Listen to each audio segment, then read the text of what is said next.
And there's no denying he's not trying to sound like Russ. He sounds like a guy who belongs in that spot, influenced by Russ, but yet not trying to be Russ. And that's what you got to be. You got to be yourself. It's like him being comfortable in his own skin is going to really lend itself to the thing being a lot more legit.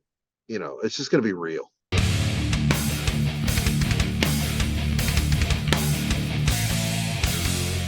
Ghost Cult Magazine welcomes back in our friend Craig Locicero. I am excited to say of the reactivated, reborn version of Fobidden. How are you doing, man? Really good. Between a bunch of things today, I apologize for being in my car, but I had a meeting with my folks over at Dunlap and my guitar tech. We're sorting out a bunch of things for Europe and in general with guitars and strings and picks and got stuff like that going on. So today's a busy day. Then I go right from here into the first rehearsal with me and Chris just sitting down hashing out some stuff. So it's a busy day, but I got some time to talk to you anytime. These are exciting times, and I appreciate you so much for just fitting us in. We've taken a couple of swings at this. I've been ill. I'm feeling a little bit better. Do not fly with a sinus infection. That's my advice to everybody in the world. Anyway, unless you have to. Unless you have to, but even if you have to, if you treasure your hearing like I do, it sucks. Anywho, sorry, damn you, Vegas. It's my own fault. Didn't try to do too many jackassing around Vegas in 100-degree heat at a metal festival, and then doing all the other Vegas things all weekend. So craziness. Saw Bungle in Vegas. I know they were just in Oakland as we are recording this today. Yeah, I just saw them last night. Yeah, with Phantomas. Unbelievable. Phantomas reunion impromptu. One song. Yeah, I'll take one song, bro. I want like all the buzz Lombardo and Patton I can take, man. Yeah, it was pretty great. They're so good live. The Vegas show was incredible also, and I love Spotlights, and obviously, again, Melvin's Bungle. It's all good. I must have been like seeing your old buddies, like class reunion for you. Yeah, well I didn't, that was a show that I had sorted out buying ticket, like certain shows, like a band like Mr. Bungle or Radiohead or something like that. It's like I don't bother trying to get any other avenue. I just go straight to I'm gonna get a ticket for that. So I did it for this, and I gotta say Bungle was great, man. But the Melvins took it to a level that I've seen the Melvins a number of times. That was the greatest I've ever seen them.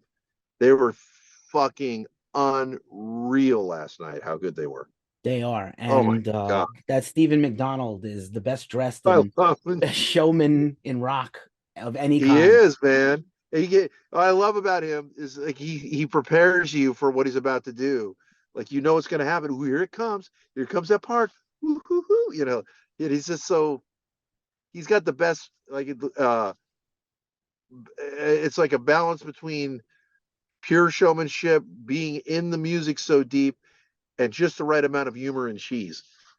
Like he does it all. He's perfect. He like Yanni and Doug Henning if they did fucking the heaviest band in the world, Right on. That is better than the review I wrote about the Vegas show right there, everybody. So again, Craig doing a better job than most journalists.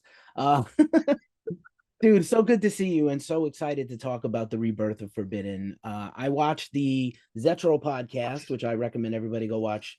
Zetro's Toxic Vault on YouTube and wherever you listen to podcasts that he's at. And man, you dropped the news, which was like an earthquake metaphorically in my world. Like, we've circled each other about this. I know, it's complicated, but generally speaking, it's all love and it's all good right now with Fobidden reborn and coming back to play Alcatraz Festival this summer. Yeah, that's the reason why I wouldn't say that's the only reason why it happened, but that was the catalyst that kind of threw me into like, I've run out of excuses. Yeah, well, first of all, Norman, when we did discover that he could do it, it was by accident. And I always knew that he was one of the most talented singers we had in the Bay Area. And I always knew that if there was ever a local guy that could ever sing Forbidden stuff, it would be Norman. But I resisted out of respect for Russ. So, and the work we did in all those years. But Russ is very retired and his health is, well, he's doing better now. But if he ever drinks again, it could revert, and he's just never going to put himself in that position, which has to be respected. So I just never saw it happening. And it's funny, I'm right in front of our studio here, and our door is like, or windows on the third floor. I'm looking up at it. And yeah, we were doing a bunch of stuff for Bay Area International, and the guy just, did us a favor and came in and helped us get ready for Europe and just sang a bunch of songs. He learned like, 10 or 11 songs, and one of the songs of the set was Off the Edge. But the thing with International is nobody could play their own song, right? So I wasn't going to play a Forbidden song in Europe. I had a bunch of other guys doing that, and also Caton from Hyrax was going to sing it, Off the Edge. But I said in that room up there that I'm looking at, I go, we're going to play it for the set. It's going to be played. Let's just run through it. And then as soon as we started playing it, I was like, in my head, I'm like, we're not playing this. Like none of us, but the whole band was there. It was Steve Smythe and Matt, myself, and Mark Hernandez who played in that version of Forbidden, and Norman. And as soon as Norman started singing, it wasn't. And I want to make this really clear to people. It wasn't that he sounded like karaoke, or that he sounded like Russ, or he was trying to emulate Russ. He sounded like himself, very confident, and authority was like prevalent as soon as he started singing that song, even more so than when he was singing the Metallicas and the Exodus and all that other stuff we were doing. I was just like, holy crap. And then the door opens up and Chris Contos is kind of like pokes his head through, closes the door. So I was like, I knew then that it could be done, but I just didn't really want to do it still. And even when we went to Europe, it was like, in the back of my head, like, well, it could be done. And then we came back and rehearsed for the Bay Area show here, and we had him do a bunch of songs. And I had him play with Warbringer. Basically, the long short of it is he did Chalice of Blood with Warbringer. And that night at rehearsal before the show at SIR, which is another studio across in San Francisco, he as soon as he started singing, everyone in the room just looked at me. There's like, I'm like, yeah, there's like 30 people in the room. And it's like, I was like, wow, yeah, okay. And then he actually did the show the next day, and he was phenomenal. And there's video of that exists on YouTube now. And there's no denying he's not trying to sound like Russ. He sounds like a guy who belongs in that spot, influenced by Russ, but yet not trying to be Russ. And that's what you got to be. You got to be yourself. It's like him being comfortable in his own skin is going to really lend itself to the thing being a lot more legit. It's just going to be real. Awesome. And of course, we're talking about Norman Skinner, who I've gotten to meet and hear multiple times. Ghost Cult readers will know Norman. Beside his own solo eponymous band, Skinner, he was in a band, or is in a band still, called Nivion, which opened for Soulfly on a tour we covered. So like we've covered him. We know who he is. I know who he is being local to the Bay. And the dude is incredible. All the things you said are true. He's confident. It kind of reminds me a lot of what's going on right now with Metal Church, about to drop their new album as we record this today with my dude, Mark Lopes from Ross the Boss Band and Let Us Pray. And the same kind of vibe. It's like a dude who never got enough shine. He's kind of under the radar, and he got a couple of big opportunities. And I think that's what's going to happen with you guys. Hopefully with Norman. He's incredible and a really great dude, not just the talent, but a dude also who's very solid. Yeah, he's a solid dude and a solid talent, and he's always good at crowd interaction. And I mean, the thing about Russ is, like, as great as he is, he was really disconnected from connecting to the crowds with his alcohol problem. And there'd be a lot of shows where I was just feeling like he's just not really connecting here. That was missing, and that's a shame because he was so talented, so great, and he used to connect, but he had a harder time. So I feel like Norman's already got a leg up, because of his natural abilities as somebody to get a crowd fired up and motivated, and he's just an ass kicker, dude. He's great. It's like he was born for this. So, the intent is to not just do these shows, but to write music. Awesome. And just, by the way, just selfishly, I was at the Great American Music Hall show for Bay Area into Thrashional as a fan. Just bought a ticket and went, and I had the time of my life. It was like a high school mixtape, but with the best musicians possible. I love everything about it. I hope we get more of it in the future. It was phenomenal. Great idea. I know, it was spawned by you guys going over and playing, I think, Dynamo Festival last summer. And maybe some other things, but like, yeah, just an unbelievable. It was spawned all up here. Yeah, of course. Yeah, it's But I mean, yeah, they again, it takes something like an offer sometimes to put things into motion. So with International, they offered me a chance to go over in 2019. They wanted me to come back in 2020, and then COVID. But come over and do a Bay Area tribute. I'm like, that sounds boring. So that's where I came up with the idea of nobody playing their own song. Like if you had anything to do with that recording, you could not be on that song.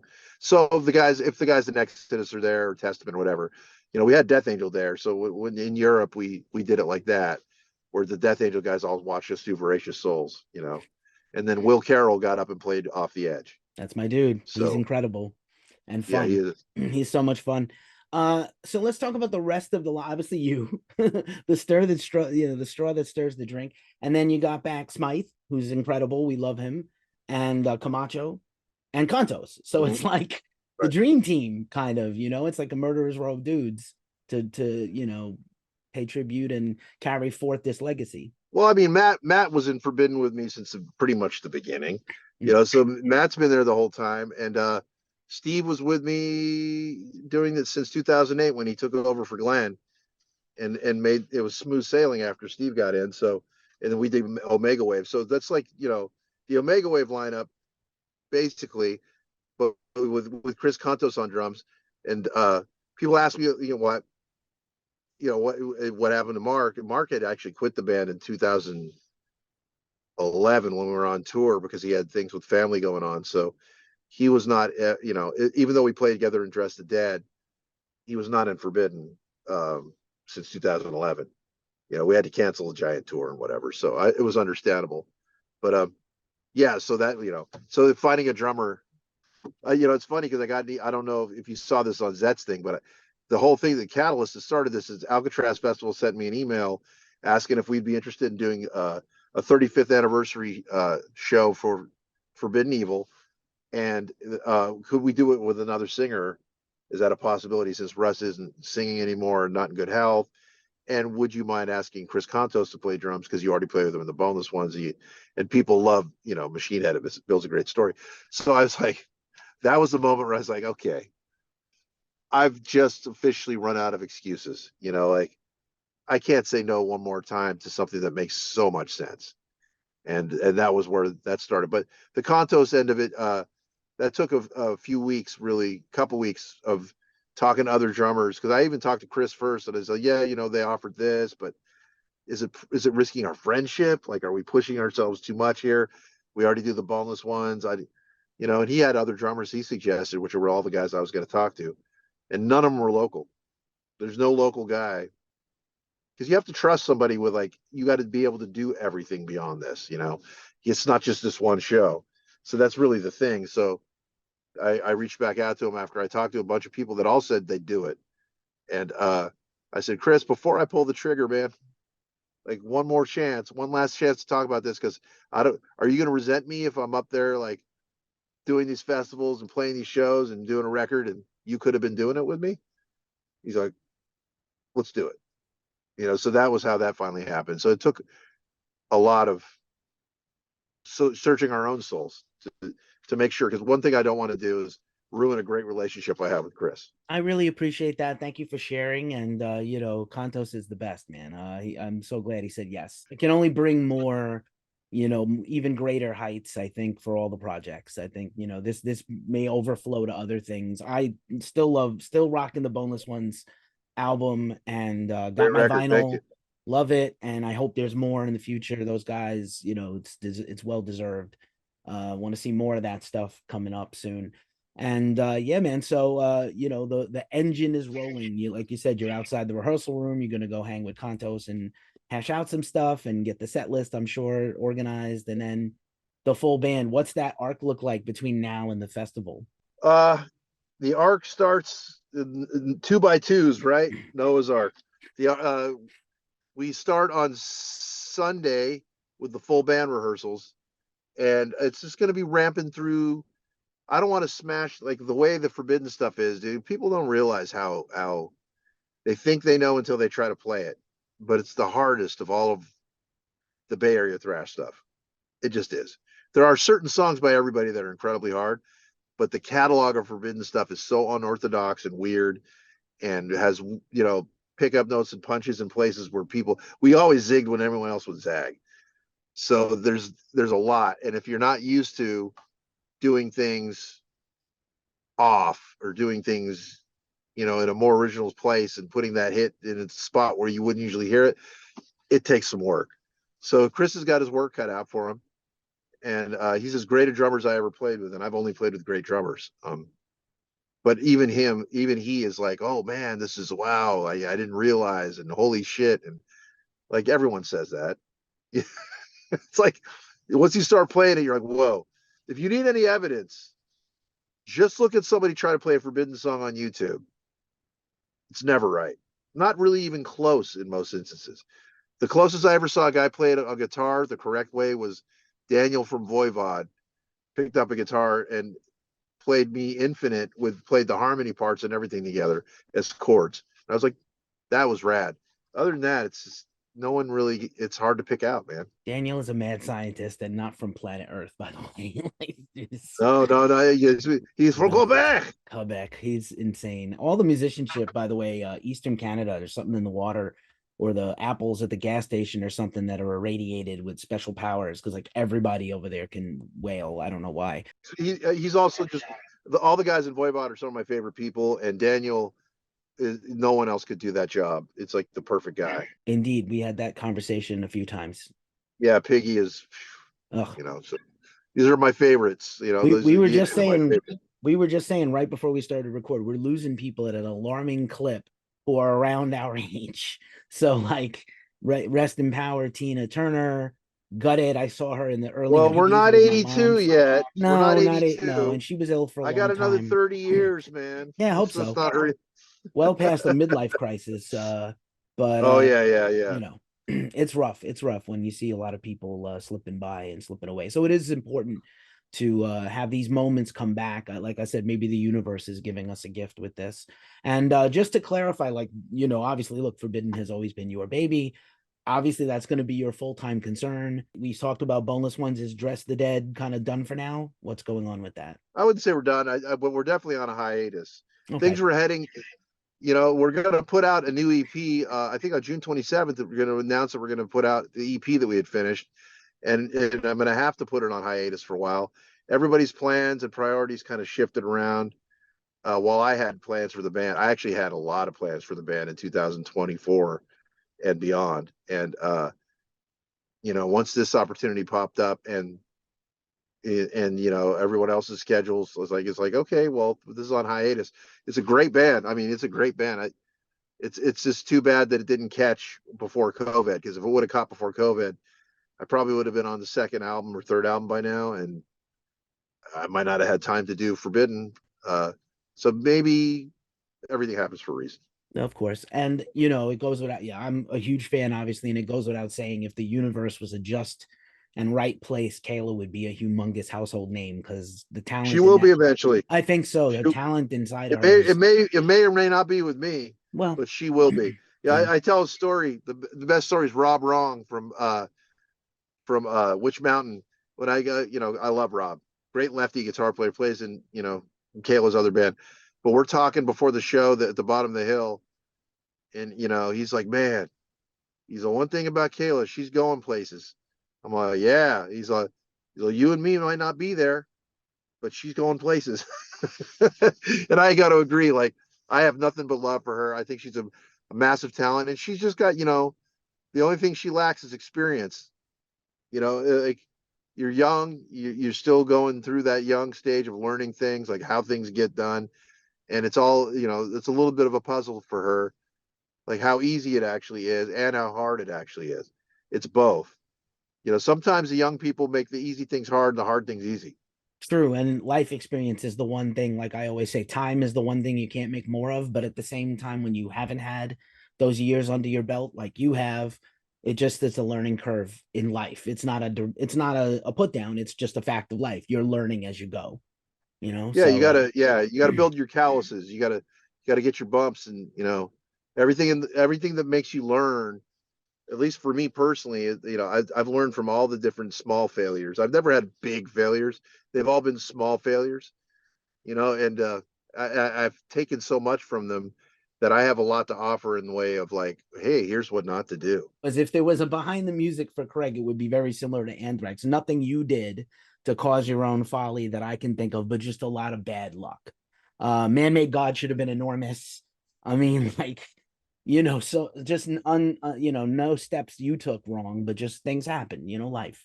Well, that's not entirely true. I I will have to take you anytime the things don't go your way. There's always a responsibility for yourself, and and honestly, like if I really look back in my history and what a lot of the things I did wrong, sad to say, probably the biggest thing I did wrong was stick with some people longer than I should have when I knew that they didn't have the same, because you have to have the same goals in mind, ultimate goals. Maybe, you don't have to be completely aligned because no two people are, but you have to have some things that you're just like, you see eye to eye on and you want to get accomplished together. And sometimes I would just hope that somebody would come around and they would have that same goal that I had, and it just didn't work out. So that's, I mean, in a way, I'm saying, well, that's other people's problems, and they did that. But that is a problem for me because I should have recognized that shit earlier. So that's something I do. I think of way more now. That's why I have in-depth talks with Chris before we even get into this. Like, are you going to be able to really follow through with this thing? I mean, look at Steve Smythe and what he's gone through. If he's lost his wife in the last 6 months. His wife died of cancer, and she was an absolute angel. And I had to ask Steve, I'm like, Steve, do you want to do this? Is this something you're into? Are you going to be able to follow through on all of it? And it's exactly what he needed in his life, and it's exactly what he wants to do. And now he has a purpose beyond just living each day and doing his thing. Like, he's got a goal, and sometimes you just have to have these conversations. So I take responsibility for any of the fuck ups. I didn't do it all, but I I played my part. It would be ignorant of me to not take responsibility for some of that.